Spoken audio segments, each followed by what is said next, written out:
प्रिय संस्कृत मित्राणि नमः संस्कृता सानिध्य साहित्य यूट्यूब के इस ऑनलाइन प्लेटफॉर्म पर आप सभी मित्रों का हार्दिक स्वागत अभिनंदन करते हुए हम वाचन कर रहे हैं महाकवि कालिदास द्वारा विरचित मेघदूत खंड काव्य। मेघदूत खंड काव्य के पूर्व मेघ में अब तक हम लोगों ने 31 श्लोकों का वाचन कर लिया है।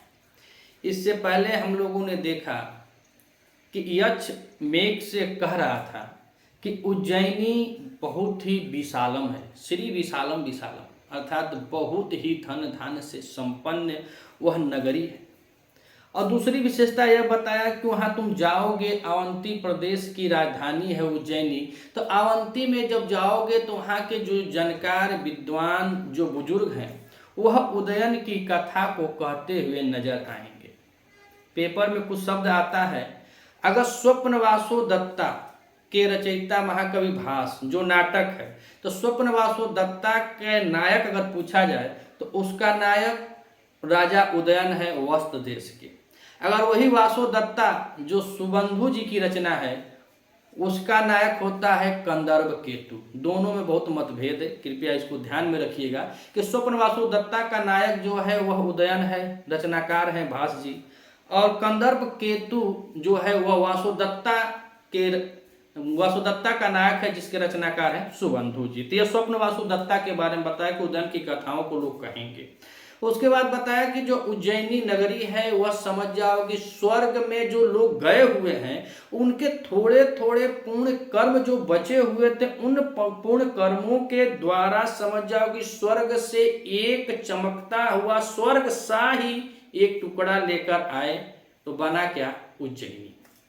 अब हम बात करते हैं आज श्लोक नंबर 32 में।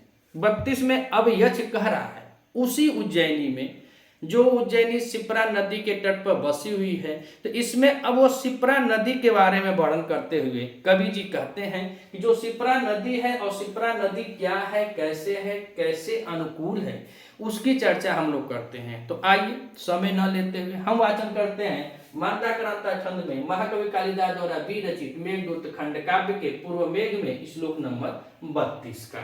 तो इसमें कह रहे हैं क्या, दीर्घी कुर्वन् पाटु मद कालम, दीर्घी कुर्वन् पाटु मद कालम, कुंजितं सारसाना, प्रत्युषेषु स्फुटित कमला, प्रत्युषेषु स्फुटित कमला, मोद मैत्री कषाय, यत्र स्त्रीणा हरति सुरत, यत्र स्त्रीणा हरति सुरत, ग्लानिमङ्गानुकूल, शिप्रहवात प्रियतमैव, शिप्रहवात प्रियतमैव, प्रार्थना चाटुकार, प्रार्थना चाटुकार। अब यह कह रहे हैं कि शिप्रहवात, शिप्रहवात, शिप्रा माने नदी है, वात माने वायु है। तो हम लोग पहले श्लोक में, इससे पूर्व श्लोक में पढ़ा कि धूमा ज्योति सलिला मारुताम सन्निपात क्वमेघ। तो धूम है, ज्योति है, सलिल है, मारुत है, इन सबके मिश्रण मेघ है। तो अब तलक देखिए ये निर्विंध्या में गया। निर्विंध्या जो एकदम मदमाती नायिका के तरह कवि जी ने वर्णन किया था, बड़े सुंदर ढंग से तुमको मदमाती एकदम अपने भाव से तुमको अमोघ अस्त्र चलाएगी, वहां से जल लेने के लिए कहा। तो कहीं नदियों से जल लेने के लिए कहा, कहीं नदियों पर जल देने के लिए कहा। जैसे सिंधु नदी को बताया कि बाप रे बाप इतनी पतिव्रता स्त्री है कि जो तुम्हारे ही प्यार को ग्रहण करना चाहती है, अन्यथा किसी का वह सहारा नहीं लेना चाहती। वो समरसेबुल या ट्यूबवेल से पानी में ना भरी, जितना भरी वह मेघ ही भरेगा। तो मेघ के प्रेम में उस नायिका को पतिव्रता स्त्री के रूप में सिंधु को बतलाया गया और सिंधु नदी में यह कहा गया कि तुम जाना तो जो कृष है, जो बेड़ी के समान उसके जल प्रवाह है, उसको तुम भर देना। तुमको ऐसा कोई उपाय करना चाहिए जिससे वह फिर से प्रफुल्लित हो जाए। दो जगह दो नदियों में यह बताए कि एक से जल लेना, एक को जल देना। लेकिन अब तीसरी जब उज्जैनी में आए हैं तो अब उसको जल लेना जल देना सब तो काम हो ही रहा है, लेकिन यहाँ पे अब थोड़ा सा कवि जी विशेष रूप से वात उसमें वायु है कि नहीं है। तो अब यहाँ पे शिप्रा वात, शिप्रा नदी से वायु को ग्रहण करने के लिए कह रहा है। अब जितना शिप्रा नदी के बारे में बता रहे, शिप्रा वात, जो शिप्रा वात है तो शिप्रा वात में देखा जाए तो यहाँ पे शिप्रा लिखा हुआ ना, शिप्रा वात है। शिप्रा वात अर्थात शिप्रा नदी के वायु, और शिप्रा नदी का वायु कैसा है, अब यही पूरे श्लोक में इसका विशेषण बताएंगे कि शिप्रा वायु कैसा है। तो स्त्रीराम हरति सुरत शिप्रा वात हो जाएगा। फिर अलिंगम अनुकूलम यह भी शिप्रावात का विशेषण है। फिर कह रहे हैं कि कमला और मैत्री का सहायक शिप्रावात का है, और यह कह रहे हैं कि दीर्घी कुर्वन मधकलम पूजितम सारना में यह भी शिप्रावात का है। शिप्रावात जो है, जो शिप्रा नदी की वायु है, उसी का वर्णन इसमें किया गया है। तो आइए देखते हैं अब यहाँ से कहा कह रहे हैं कि यत्र, और यत्र मतलब कह रहे हैं कि जहां, यत्र माने जहां, और यत्र से हम लोग अपने सुविधा के लिए देखें तो यहाँ पे उज्जैनी जान जाइएगा। उज्जैनी है अर्थात उज्जैन में जो उज्जैनी है उसके बारे में। यत्र माने जहां अर्थात उज्जैनी में प्रत्युशेषु, प्रत्युशेषु माने होता है प्रातः काल, प्रत्युशेषु अर्थात प्रातः काल। अब प्रातः काल में क्या क्या घटना घटती है, और वैसे भी सामान्य भाषा में प्रातः काल की जो हवा होती है वह किसी औषधि से कम नहीं होती है। तो प्रातः काल में अब आ गए। तो अब कालिदास जी कहे कि यत्र प्रत्येषु अर्थात जहां प्रातः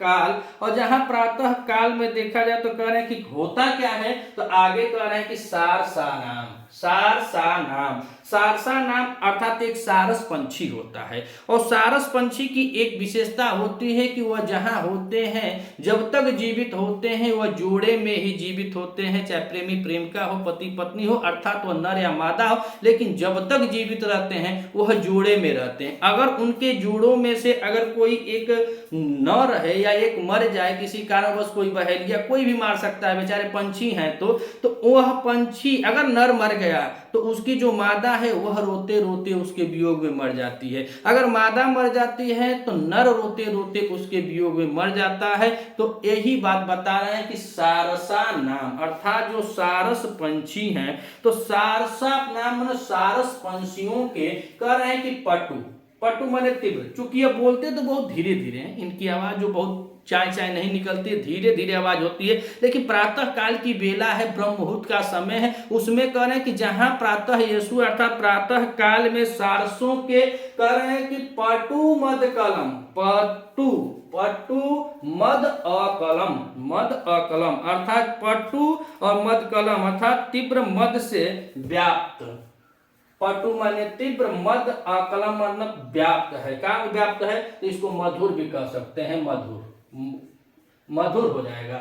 तो जहां प्रातः काल सारसा नाम सारसों के पटु मद कलम अर्थात तीव्र मद से अव्यक्त या मधुर, कुंजित माने कुंजन को दीर्घी कुर्वन बढ़ाता हुआ, जो हवा है शिप्रा की, तो उसी का विशेषण वार्ता का विशेषण है कि जो प्रातः काल में जो हवा चलती है सारस पंछी के मधुर कुंजन अर्थात मधुर ध्वनि को अधिक रूप से बढ़ाता है, दीर्घी कुर्मन बहुत अधिक रूप से बढ़ाता हुआ। और दूसरा विशेषण बताए कि अस्फुटित कमला अमोद मैत्री का साय, अस्फुटित पहला विशेषण वार्ता का है जो सारसानाम पंछी हैं, जो सारस पंछी है, उनके जो मधुर कलरव है, जो मधुर वचन है, जो मधुर आवाज उनकी है, जो तीव्र आवाज है, उस तीव्र को दीर्घपूर्वन अर्थात अत्यधिक उसको बढ़ावा दे रहा है। अब भोर बेलिया का समय वह भोरे भोरे बेचारा धीरहू से बोलिए तो बहुत तेज आवाज फैलेगा। वैसे ही इतना ध्वनि प्रदूषण वहां पे नहीं रहेगा, ध्वनि प्रदूषण रहता है अधिक तेज रहता है तो उनकी आवाज सुनाई नहीं देती है। लेकिन प्रातः काल का समय है तो प्रातः काल में धीरे से भी वो जोड़े बोलेंगे तो वह अधिक सुनाई देगा। उसी को कवि जी कह रहे हैं कि यत्र माने जहाँ उज्जैनी में प्रति यशु माने सुबह में अथवा प्रातः में भोरे भोरे सारस साना जो सारस पंछी है उनके जो मधुर तीव्र मद से व्यक्त अर्थात तो जो मधुर कुंजन है, जो पूजितम कर रहे हैं कुंजन है, जो आवाज है दीर्घम पूर्वम उसको अधिक बढ़ाता हुआ। और दूसरा कह रहे हैं क्या, अस्फुटित कमला अमोद मैत्री कसा। अस्फुटित कमला जो कमल के पुष्प है, कमला माने जो कमल के पुष्प हैं, अस्फुटित माने पूर्ण रूप से खिले हुए अर्थात कमलों के जो कमल है वो पूर्ण रूप से अस्फुटित है, खिले हुए हैं। और कह रहे कि अमोद, अमोद माने सुगंध, मैत्री माने होता है संपर्क में, कसाय माने फैलना अर्थात जो कसाय कर रहे हैं, जो मैत्री कर रहे हैं, जो अस्फुटित कमल है, कह रहे हैं कि खिले हुए पुष्प अर्थात खिले हुए कमल के पुष्पों के सुगंध में आने से कसाय माने सुगंधित कौन है, तो फिर यहाँ देखिएगा सिप्रा वाता, जो सिप्रा का वात है उसको बता रहे हैं दूसरी लाइन में कि कमल जो कमल है उन कमल के खिलने से जो सुगंधित हुए हैं ऐसी वह है वाता। वाता का ही यहाँ पे मैत्री जब संपर्क में आती है, अस्फुटित कमल खिले हुए कमलों के संपर्क में आने से कसा हो जाती है यानी सुगंधित हो जाती है। तो सुगंधित हो जाती है तो उसके संपर्क में आने से सुगंधित हो जाती है, ऐसी हवा है सिप्रावात। अब तीसरा विशेषण क्या बताएं, तो तीसरा विशेषण कह रहे हैं कि स्त्रीणाम हरति ही सुरत ग्लानि निम अंगा अनुकूलम। अर्थात यहाँ पे बता रहे हैं कवि जी कह रहे हैं कि यह कैसी है, तो बता रहे हैं कि अंगा अनुकूलम, अंग के अनुकूल। जो सिप्रावात है, जो सिप्रा नदी की हवा है वह अंग के अनुकूल है। कौन, सिप्रावात। तो अनुकूल अप्रतिकूल, अनुकूल का मतलब यह है कि जब तुम जाओगे वहां देखोगे उसकी हवाओं से मिलोगे तो उसकी हवा तुम्हारे अंग के अनुकूल है। ऐसा हवा ना चले तो शरीर के खरोचे चले, ऐसी भी हवा नहीं तो बुखार हो जाए जुकाम हो जाए, ऐसी हवा नहीं है, वह अंगों के अनुकूल है। कह रहे हैं कि अंगा अनुकूलम अर्थात वह अंगों के अनुकूल वाला है। और कौन है, तो कहने सिप्रावात अर्थात नदी जो है, सिप्रा नदी का जो हवा है वह ऐसी हवा है जो अंग के अनुकूल है। सिप्रावात सिप्रा की हवा सारसानाम सारसों के तीव्र मधुर कुंजन को दीर्घम कुर्वन बढ़ावा देते हुए बढ़ाने वाला, खिले हुए कमलों के सुगंध से सुगंधित उसके संपर्क में आने से सुगंधित हो हुआ सिप्रावात। और फिर कह रहे हैं कि अंगा अनुकूलम अर्थात तो वह जो हवा है वह अंग के अनुकूल है। अब यहाँ पे तीन विशेषण हो गया और चौथा विशेषण का बता रहे हैं, तो कह रहे हैं कि प्रार्थना चाटुकार प्रियतम यु। प्रार्थना चाटुकार, और प्रार्थना चाटुकार मतलब यह होता है जो प्रेमी जन होते हैं, जो प्रेमी प्रेमिका होते हैं, तो अगर प्रेमी अपनी प्रेमिका को मनाता नहीं है तब तक वो प्रेमी प्रेमिका है ये नहीं। तो कुछ उसमें रुझान होता है और जिस प्रकार से अगर कोई मतभेद हो, कोई रुझान हो, किसी प्रकार से अगर उन लोगों के बीच में अनबन हुई हो, तो जिन मीठे शब्दों से प्रार्थना माने याचना होती, चटुकारता माने उसका मीठे शब्द जो चटुकारता करता है, मनाता है, पोलाता है, कहता है, तो वही कह रहे हैं कि सिप्रावात ये जो सिप्रा नदी के वात माने जो वायु है, प्रार्थना चाटुकार अर्थात याचना में मीठे वचन। और मीठे वचन काहे बोल रहा है, तो यह किसके द्वारा है, तो कह रहे हैं प्रियतम यु। सिप्रावात प्रार्थना चाटुकार प्रियतम यु अर्थात प्रार्थना याचना में मीठे वचन को बोलने वाले प्रियतम के समान, प्रियतम यु प्रियतम के समान है। और अंतिम दे रहे हैं विशेषण क्या कि स्त्रीणाम सूरत ग्लानि हरति। तो यहाँ पे पहला दूसरा तीसरा चौथा विशेषण यह था कि वह याचना में मीठे, एक प्रेमी जो होता है अपने प्रेमिका को रुझान में मनाने के लिए जिन शब्दों का प्रयोग करता है, जिन मीठी वचनों का प्रयोग करता है, उन प्रेमी के वचनों के समान सिप्रावात है, सिप्रा नदी की वायु है। और आगे कह रहे हैं कि स्त्रीणाम सूरत ग्लानि हरति, स्त्रियों के सूरत ग्लानि अर्थात रति कीड़ा में थके हुए शरीर के दर्द को, हाँ, कह रहे हैं कि सिप्रा नदी की वायु जो है स्त्रीणाम सुरत गलानी हरती, अर्थात जो स्त्रियां हैं, स्त्रियों की जो रात्रि रत कीड़ा में जो उनका शरीर थक जाता है, उन थकान को हरती दूर करने वाली है, ऐसी शिप्रा नदी है। और शिप्रा नदी की वायु ऐसी है। यहाँ पर मेघ और नदी के बीच में देखा जाए तो मेघ अब चला दसाड़ प्रदेश पे आया, दसाड़ प्रदेश से फिर आगे बढ़ा था, निर्विंध्या नदी पे आया, सिंधु नदी पे आया, उज्जैनी के आया। अब यहाँ पे आया है तो उज्जैनी पे जब शिप्रा नदी पे आया है तो कुछ थकान महसूस कर रहा होगा, वह थक गया होगा। तो इस प्रकार से कह रहे हैं कवि जी यक्ष के माध्यम से कि यह शिप्रा नदी का वायु जो है इतना विशेष वायु है, अगर इसको वह मेघ धारण कर लेता है, इससे वह वायु को प्राप्त करता है तो उसकी थकान कुछ ना बहुत कुछ कम हो जाएगी। तो तुमको थकान ना हो इसीलिए तुम शिप्रा नदी के वायु को लेना। यहाँ जल लेने की बात नहीं कर रहा है, वायु को लेने की बात कर रहा है। और शिप्रा नदी जो है वह उज्जैनी जो शहर है वह उसके तट पर बसा हुआ है। और जो प्रार्थना चाटुकार जो कह रहे हैं, तो प्रार्थना चाटुकार में कवियों का मत यह है कि प्रिया के रमण करने से थक जाने पर प्रेमी फिर से रमण करने के लिए उसको उत्सुक कर रहा है, अर्थात उसको खुशामद करते हुए मीठे मीठे वचनों से बातें कर रहा है और उसको की थकान को दूर करके फिर रति कीड़ा बनाने के लिए या फिर रति कीड़ा करने के लिए उसमें ताजगी उत्पन्न करा। ऐसे मीठे वचनों सा प्रियतम, ऐसे मीठे वचन बोलने वाले जो प्रियतम है उस प्रियतम के समान है शिप्रा वाता यानी शिप्रा नदी की वायु जो है। तो आइए एक बार और देखते हैं कि दीर्घी कुर्वन् पाटु मादा कालम कुंजितं सारसाना प्रत्युषेषु अस्फुटित कमला ममोद मैत्री कसाय।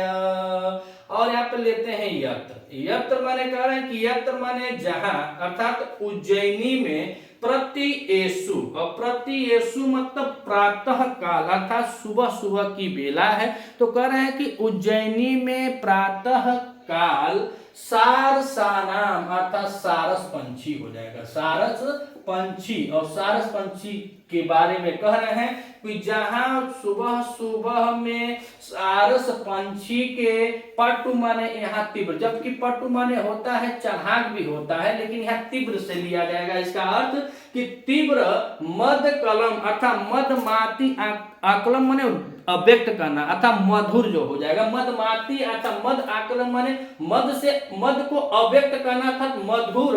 कुंजितम माने जो कुंजन होता है, उनकी बोल भाषा होती है, जो चूं चूं कुछ भी बोल रहे होंगे तो उनके आवाज को, उनकी ध्वनि को दीर्घी कुर्वन् अर्थात अत्यधिक बढ़ावा देता है।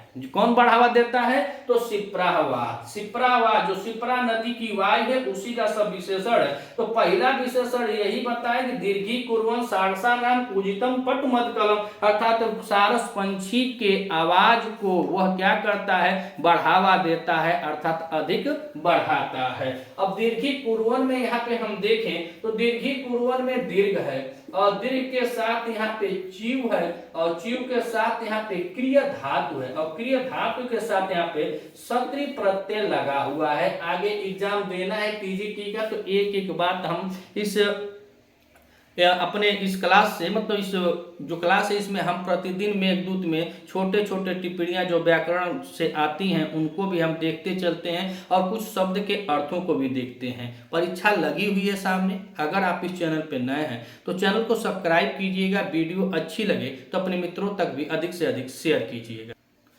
और पेपर में अब यही सब पूछे जा रहे हैं। पहले जो था तो ग्रंथावाच कौन किसका ग्रंथ है, सुक्ति किसकी है, कौन सा वक्तव्य किसके, लेकिन अब कौन सा प्रत्यय है, कौन सा उपसर्ग है, कौन सी धातु है, इत्यादि इत्यादि सब इसी पर बनते हैं। तो जितना हमारे पास ज्ञान है हम अपने ज्ञान के अनुसार यहाँ पर हर चीज को जितना आता है उतना हम लगाते चलते हैं। तो दीर्घ कुर्वन्, दीर्घ में चीव और क्रिय धातु के साथ सत्र प्रत्यय लगा हुआ है। तो पहली लाइन हम समझ रहे हैं कि आप लोगों को क्लियर हो ही गई होगी कि प्रातः काल में जहां सारस पंछी के आवाज जो मधुर है उन आवाजों को यह हवा क्या करती है? दीर्घ करती है अर्थात बढ़ाती है।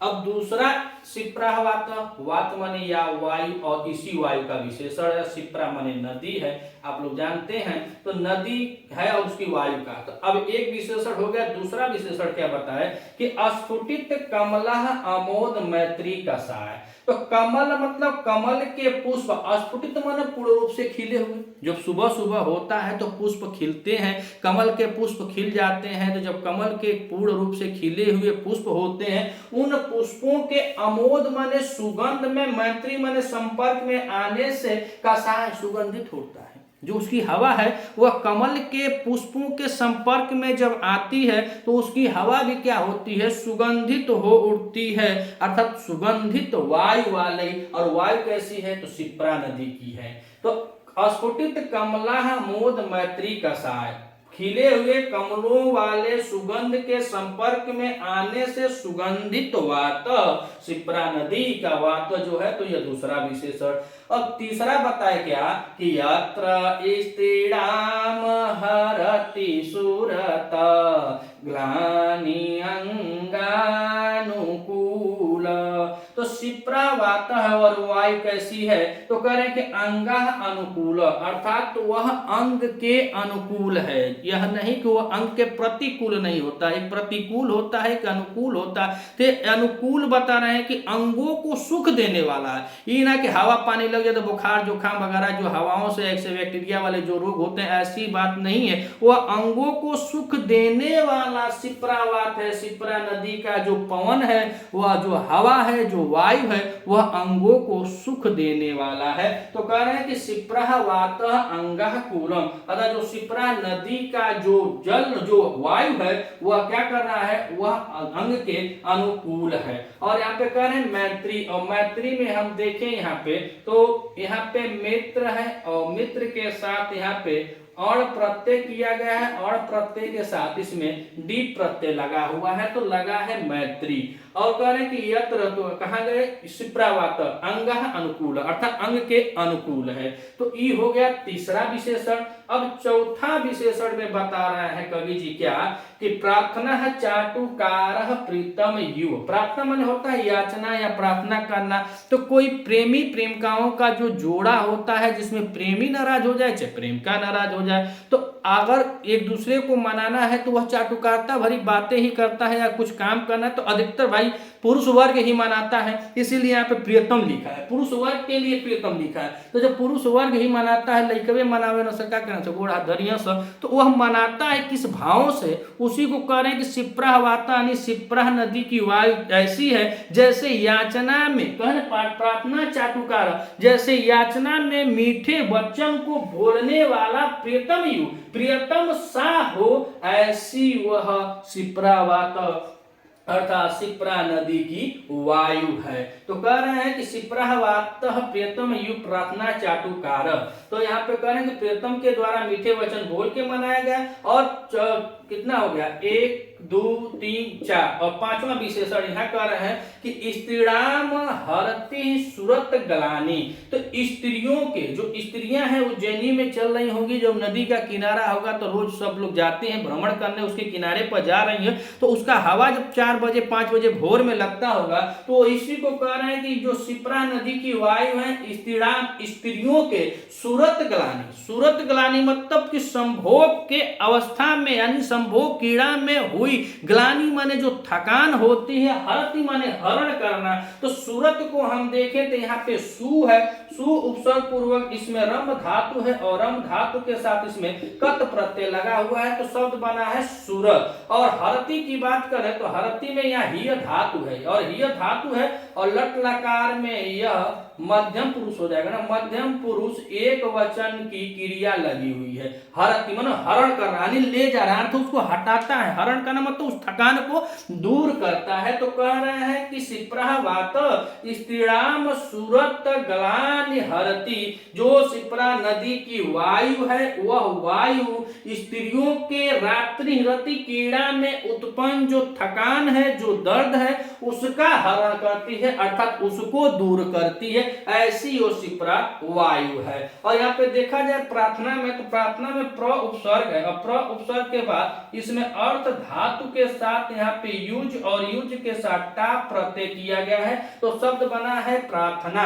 और चाटुकारा की बात करें तो चाटुकारा में यहाँ चाटु और चाटु के साथ यहाँ पे क्रिय धातु है, और क्रिय धातु के साथ यहाँ पे अण प्रत्यय है। बाबू ऐसी पेपरवा में अब आ रहे हैं, अब पूछ देगा कि प्रार्थना चाटुकारा कहाँ से लिया गया है, तो नहीं पढ़े होंगे तो फिर गच्चा खा जाएंगे। उससे तो सब टैलेंटे हैं, तो इतना इतना बात बताओ, जो नहीं पढ़ा होगा तो वहाँ कहाँ से बता पाएगा। अब कहना कि चाटुकारा में कौन सी धातु है, अब जानते नहीं है तो हम कहाँ जानेंगे। तो इतना मेहनत हो गया, पहले से कंपटीशन इतना बढ़ गया है ना कि पहले जैसा अब नहीं है। अब सोचे कि 2 महीना में पढ़ के हम निकाल देंगे, तो भैया ब्रह्मा तो के स्पेशल भेजे भैया मास्टर बने खातिर तब्बे, नहीं तो अब वो दिन लद गया है जो 2 महीना पढ़ के तू निकाल देखो। बहुत मेहनत करने के बाद तू निकल रहा है कंपटीशन। तो अब यहाँ पे देखिए यत्र स्त्रीणाम हरति सूरत गलानी शिप्रा वातो, जो शिप्रा नदी की जो वायु है वो रात्रि रथ कीड़ा की थकान को, स्त्रियों के रथ कीड़ा के थकान को हरण करने वाली है। ऐसी वायु, ऐसी शिप्रा नदी की हवा को तुम ग्रहण करना, ये ना हुई कि ग्रहण करना भैया, तुम्हारा थकान उकान जो है वह सब दूर हो जाएगा। और इसमें पूरा श्लोक में देखा जाए तो इसमें पुड़ोपमा,